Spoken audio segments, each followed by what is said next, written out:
Big boss ಮನೆಗೆ guest ಆಗಿ ಇವಾಗ ಅನುಪಮ ಗೌಡ ಅವರು ಎಂಟ್ರಿನ ಕೊಟ್ಟಿದ್ದಾರೆ. ಅದೇ ಥರ ಇವಾಗ ಇಂಡೈರೆಕ್ಟ್ ಆಗಿ ಒಂದು ಅಶ್ವಿನಿ ಮತ್ತು ರಘು ಅವ್ರದ್ದು ಒಂದು ಲವ್ ಸ್ಟೋರಿ ಕ್ರಿಯೇಟ್ ಆಗ್ತಿದೆ. ಈ ಒಂದು ಪ್ರೊಮೋದಲ್ಲಿ ಏನೆಲ್ಲ ಇದೆ, ಏನು ಕತೆ ಅಂತ ಕಂಪ್ಲೀಟಾಗಿ ವಿಡಿಯೋದಲ್ಲಿ ನೋಡೋಣ. ವಿಡಿಯೋ ಸ್ಟಾರ್ಟ್ ಮಾಡೋಕ್ಕಿಂತ ಮುಂಚೆ ನೀವು ಏನಾದರೂ ಹೊಸಬ್ರಾಗಿದ್ದರೆ ಚಾನಲ್ನ ಸಬ್ಸ್ಕ್ರೈಬ್ ಮಾಡಿಕೊಂಡು ವಿಡಿಯೋಗೊಂದು ಲೈಕ್ನ ಮಾಡಿ. ಈ ಒಂದು ಪ್ರೊಮೋ ಬಗ್ಗೆ ಮಾತಾಡೋಕ್ಕಿಂತ ಮುಂಚೆ ಒಂದೇ ಒಂದು ಕ್ವಶನ್ ಇದೆ. ಏನಪ್ಪ ಅದು ಅಂತ ಅಂದರೆ, ನಿನ್ನೆ ಎಲಿಮಿನೇಷನ್ ಆಗಿದ್ದು ಫೇರ್ ಅಂತ ಅನ್ನಿಸ್ತಾ ಆ್ಯಂಡ್ ಫೇರ್ ಅಂತ ಅನ್ನಿಸ್ತಾ ಅಂತ ಕಮೆಂಟ್ ಸೆಕ್ಷನಲ್ಲಿ ಮರೆಯದೇ ಕಮೆಂಟ್ ಮಾಡಿ. ಯಾರು ಎಲಿಮಿನೇಷನ್ ಅಂತ ಅಂದರೆ ಸೂರಜ್ ಅವ್ರ ಎಲಿಮಿನೇಷನ್. ಆಯಿತಾ, ಸೂರಜ್ ಅವ್ರ ಎಲಿಮಿನೇಷನ್ ಆಗಿದ್ದು ಕರೆಕ್ಟಾಗಿತ್ತ? ನೀವೆಲ್ಲರೂ ಕೂಡ ವೋಟ್ ಮಾಡಿದ್ರಾ, ಸೇವ್ ಆಗ್ತಿದ್ರಾ? ಅವ್ರನ್ನ ಬಿಟ್ಟು ಯಾರು ಎಲಿಮಿನೇಟ್ ಆಗಬೇಕಿತ್ತು ಅಂತ ಮರೆಯದಂತೆ ಕಮೆಂಟ್ ಮಾಡಿ.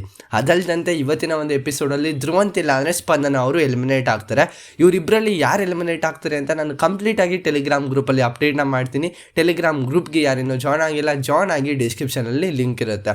ಇವಾಗ ಪ್ರೊಮೋ ಬಗ್ಗೆ ಮಾತಾಡೋದಾದರೆ, ನಿನ್ನೆ ಸುಮಾರು ಜನ ಗೆಸ್ಟ್ ಆಗಿ ಎಂಟ್ರಿನ ಕೊಟ್ಟಿದ್ರು. ಅದೇ ಥರ ಇವತ್ತಿನ ಒಂದು ಎಪಿಸೋಡಲ್ಲೂ ಕೂಡ ಅನುಪಮ ಗೌಡ ಅವರು ಒಂದು ಗೆಸ್ಟ್ ಆಗಿ ಎಂಟ್ರಿನ ಕೊಟ್ಟಿದ್ದಾರೆ. ಅದು ಶೂಟ್ ಆಗಿರೋದು ಶನಿವಾರ. ಅದರಲ್ಲಿ ನೋಡ್ತಾ ಇದ್ರೆ ಯಾರು ಕೂಡ ಎಲಿಮಿನೇಟ್ ಆಗಿಲ್ಲ ಇನ್ನೂ. ಅಂದರೆ ಆ ಒಂದು ಎಪಿಸೋಡಲ್ಲಿ ಸ್ಟಾರ್ಟಿಂಗಲ್ಲೇ ಅನುಪಮ ಅವರು ಬರ್ತಾರೆ ಅಲ್ವಾ, ಅವಾಗ ಎಲ್ಲ ಕಂಟೆಸ್ಟೆಂಟ್ಸು ಕೂಡ ಇರ್ತಾರೆ ಸೂರಜ್ ಅವ್ರನ್ನ ಬಿಟ್ಟು. ಸೂರಜ್ ಆಲ್ರೆಡಿ ಎಲಿಮಿನೇಟ್ ಆಗಿರ್ತಾರಲ್ಲ, ಅದಕ್ಕೋಸ್ಕರ ಅವರು ಆ್ಯಕ್ಚುಲಾಗಿ ಅನುಪಮ ಗೌಡ ಅವರು ಬಂದಾದಮೇಲೆ ಒಂದು ಒಪಿನಿಯನ್ ಮತ್ತು ಒಬ್ಬೊಬ್ಬರನ್ನ ಇಂಟ್ರೊಡ್ಯೂಸ್ ಮಾಡಿಕೊಡಿ ಅಂತ ಒಬ್ಬೊಬ್ರಿಗೆ ಹೇಳಿದಾಗ ಅಲ್ಲಿ ಒಂದು ಇಂಡೈರೆಕ್ಟಾಗಿ ಒಂದು ಲವ್ ಸ್ಟೋರಿ ಕ್ರಿಯೇಟ್ ಆಗುತ್ತೆ ಅಶ್ವಿನಿ ಮತ್ತು ರಘು ಅವ್ರದ್ದು. ಎಲ್ಲರದ್ದು ಕೂಡ ಒಂದು ಶಾಕಿಂಗ್ ರಿಯಾಕ್ಷನ್ನು ಕೂಡ ಇರುತ್ತೆ ಅಂತಲೇ ಅನ್ಬೋದು. ಯಾರು ನಂಬೋದಕ್ಕೂ ಕೂಡ ಆಗೋದಿಲ್ಲ ಆ ಒಂದು ಶಾಕಿಂಗ್ ರಿಯಾಕ್ಷನ್ನ. ಏನಂತ ಅಂದರೆ, ಅಶ್ವಿನಿ ಅವರು ಫಸ್ಟ್ ಇಂಟ್ರೊಡ್ಯೂಸ್ ಮಾಡೋದು ರಘು ಅವ್ರನ್ನ. ನಾನು ಫಸ್ಟ್ ಎಲ್ಲ ನೋಡಿದ್ದು ರಘು ಅವ್ರನ್ನ ಒಂದು ನಾರ್ಮಲ್ ರಘು ಅಂತ ಅಂದ್ಕೊಂಡಿದ್ದೆ. ಆದರೆ ಇವಾಗ ಅವರು ಮಗು ಆಗಿದ್ದಾರೆ ಅಂತ ಕೇಳ್ತಾರೆ.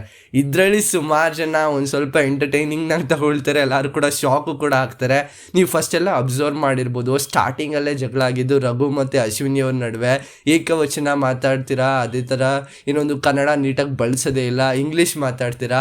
ಆ ಒಂದು ಸಿಚುವೇಶನಿಂದ ಇಲ್ಲಿಗೆ ಬಂದಿದೆ ಅಂತ ಅಂದರೆ, ಈ ಒಂದು ಸಿಚುವೇಶನ್ ಯಾವ ರೀತಿ ಕ್ಯಾರಿ ಆಗಿದೆ ನೋಡಿ. ಒಂದು ನೆಗೆಟಿವಿಂದ ಪಾಸಿಟಿವ್, ಒಬ್ಬೊಬ್ಬರ ನಡುವೆ ಒಂದು ಪಾಸಿಟಿವಿಂದ ನೆಗೆಟಿವ್ ಆಗುತ್ತೆ ಬಿಗ್ ಬಾಸ್ ಮನೆಯಲ್ಲಿ. ಇವಾಗ ನೆಗೆಟಿವಿಂದ ಪಾಸಿಟಿವ್ ಆಗಿ ಅವರು ಮಗು ಥರ ಇದ್ದಾರೆ ರಘು ಅಲ್ಲ ಅಂತಂದಾಗ ಸುಮಾರು ಜನ ಶಾಕು ಕೂಡ ಆಗ್ತಾರೆ.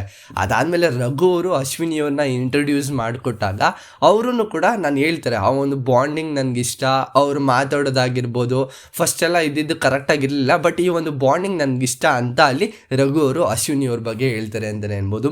ಯಾರು ಕೂಡ ನಂಬ್ತಾ ಇಲ್ಲ. ಶಾಕಿಂಗ್ ಮೇಲೆ ಶಾಕಿಂಗ್ ರಿಯಾಕ್ಷನ್ ಇತ್ತು, ಗಿಲ್ಲಿಯವ್ರದ್ದು ರಿಯಾಕ್ಷನ್ ಇತ್ತು, ಧ್ರುವಂತ್ ಅವ್ರದ್ದು ಎಕ್ಸ್ಪ್ರೆಷನ್ ಮಾತ್ರ ಮಸ್ತಾಗಿತ್ತು ಅಂತಲೇ ಅಂದ್ಕೊಳ್ಬೋದು. ಪ್ರೊಮೋನು ಕೂಡ ಇಂಟ್ರೆಸ್ಟಿಂಗ್ ಆಗಿದೆ. ನಿಮ್ಗೆ ಏನಾದ್ರು ಪ್ರೊಮೋ ಬೇಕು ಅಂತ ಅಂದರೆ ಟೆಲಿಗ್ರಾಮ್ ಗ್ರೂಪಲ್ಲಿ ಒಂದು ಡಿಸ್ಕಷನ್ ಗ್ರೂಪ್ ಇದೆ, ಅಲ್ಲಿ ಮೆಸೇಜ್ ಹಾಕಿ ನಾನು ಪ್ರೊಮೋನ ಕಳಿಸ್ಕೊಡ್ತೀನಿ. ಯಾರು ಕೂಡ ಮಿಸ್ ಮಾಡಿದಂತೆ ಆ ಒಂದು ಟೆಲಿಗ್ರಾಮ್ ಗ್ರೂಪ್ಗೆ ಜಾಯ್ನ್ ಆಗಿ. ಇದಕ್ಕಿಂತ ಮುಂಚೆನೇ ಅಲ್ಲಿ ಅಪ್ಡೇಟ್ ಸಿಗ್ತಾ ಹೋಗುತ್ತೆ ಅಂತಲೇ ಅನ್ಬೋದು. ಬಟ್ ನಿನ್ನೆ ಒಂದು ಎಪಿಸೋಡ್ ನಾನು ಇನ್ನೂ ನೋಡಿಲ್ಲ ಕಂಪ್ಲೀಟಾಗಿ, ಬಟ್ ಎಲಿಮಿನೇಷನ್ ಆಗಿದ್ದು ನಾನು ಮುಂಚೆನೇ ತಿಳಿಸ್ಕೊಟ್ಟಿದ್ದೆ. ಏನೊಂದು ಟೆಲಿಗ್ರಾಮ್ ಗ್ರೂಪಲ್ಲಿ ಮುಂಚೆನೇ ತಿಳಿಸ್ಕೊಟ್ಟಿದ್ದೆ, ಇವರೇ ಹೋಗೋದು, ಸೂರಜ್ ಅವರು ಎಲಿಮಿನೇಟ್ ಆಗೋದು ಅಂತ. ಇವಾಗಲೂ ನೋಡ್ತಾ ಇದ್ದಾರೆ ಇವರಿಬ್ಬರ ನಡುವೆ ಅಂದರೆ ಧ್ರುವಂತ್ ಮತ್ತು ಸ್ಪಂದನ ಅವ್ರ ನಡುವೆ ಯಾರು ಒಬ್ಬರು ಬಿಗ್ ಬಾಸ್ ಮನೆಯಿಂದ ಎಲಿಮಿನೇಟ್ ಆಗ್ತಾರೆ. ಅದು ಯಾರು ಅಂತ ನೀವು ಗೆಸ್ ಮಾಡಿ ನೋಡೋಣ, ಎಷ್ಟು ಜನ ಯಾವ ರೀತಿ ಗೆಸ್ ಮಾಡ್ತೀರಾ ಅಂತ. ಇವತ್ತಿನ ಎಪಿಸೋಡಲ್ಲೂ ಗೆಸ್ಟ್ ಆಗಿದ್ದಾರೆ ಅನುಪಮ ಗೌಡ ಅವರು ಯಾವ ರೀತಿ ಎಲಿಮಿನೇಷನ್ನ ಮಾಡ್ತಾರೆ, ಯಾವ ರೀತಿ ಟಾಸ್ಕ್ ಇರುತ್ತೆ, ಫುಲ್ ಎಂಟರ್ಟೈನಿಂಗ್ ಆಗಿರುತ್ತೆ ಅಂತ ಎಕ್ಸ್ಪೆಕ್ಟ್ ಮಾಡ್ಬೋದು. ಅದನ್ನು ಬಿಟ್ಟೆ ಒಂದು ಅನ್ಎಕ್ಸ್ಪೆಕ್ಟೆಡ್ ಆಗಿ ಏನಾದ್ರು ಥಿಂಗ್ ಇದೆಯಾ ನೋಡೋಣ ಈ ಒಂದು ಎಪಿಸೋಡಲ್ಲಿ. ಬಟ್ ಇಂಟ್ರೆಸ್ಟಿಂಗ್ ಆಗಿರುತ್ತೆ. ಇವತ್ತಿನ ಎಪಿಸೋಡು ಕೂಡ ಒಂದು ಎಲಿಮಿನೇಷನ್ ಆಗುತ್ತೆ. ಸ್ಯಾಟರ್ಡೇನೂ ಕೂಡ ಒಂದು ಎಲಿಮಿನೇಷನ್ ಆಗಿತ್ತು, ಇವತ್ತೂ ಕೂಡ ಒಂದು ಎಲಿಮಿನೇಷನ್ ಆಗಿ ಒಂದು ಬಿಗ್ ಆ್ಯಂಡ್ ಟರ್ನ್ ಕೂಡ ಆಗುತ್ತೆ. ಮತ್ತು ಟಿಕೆಟು ಫಿನಾಲೆ ಇರ್ಬೋದು ಅಂತ ಸುಮಾರು ಜನ ಹಾಕಿದ್ದಾರೆ. ನೋಡೋಣ, ಟಿಕೆಟು ಫಿನಾಲೆ ನೆಕ್ಸ್ಟ್ ವೀಕ್ ಇದೆಯಾ, ಅದ್ರ ನೆಕ್ಸ್ಟ್ ವೀಕ್ ಇದೆಯಾ, ಗ್ರ್ಯಾಂಡ್ ಫಿನಾಲೆ ಇನ್ನು ಹತ್ರ ಬರ್ತಿದೆ, 17th or 18th ಅಂತ ಅಪ್ಡೇಟ್ ಇದೆ. ಅದನ್ನು ಕೂಡ ಅಬ್ಸರ್ವ್ ಮಾಡಿ ಯಾವ ರೀತಿ ಬರ್ಬೋದು ಅಂತ. ಬಟ್ ನಿಮ್ಮ ವೋಟಿಂಗ್ಸು ನಿಮ್ಮ ಫೇವ್ರೇಟ್ ಕಂಟೆಸ್ಟೆಂಟ್ಸ್ಗೆ ಹಾಕಿ, ಬೇರೆಯವ್ರಿಗೆ ಯಾರಿಗೂ ಕೂಡ ಹಾಕಬೇಡಿ. ಅಂದರೆ ನಿಮ್ಗೆ ಯಾರು ಡಿಸರ್ವಿಂಗ್ ಇದ್ದಾರೆ ಉಳ್ಕೊಳ್ಳೋದಕ್ಕೆ. ಮಿಡ್ ವೀಕಲ್ಲಿ ಆಗಿರ್ಬೋದು, ನೆಕ್ಸ್ಟು ಮಿಡ್ ವೀಕ್ ಎಲಿಮಿನೇಷನ್ ಆಗುತ್ತೆ, ನಾರ್ಮಲ್ ಎಲಿಮಿನೇಷನ್ ಆಗುತ್ತೆ, ಡಬಲ್ ಕೂಡ ಆಗ್ಬೋದು.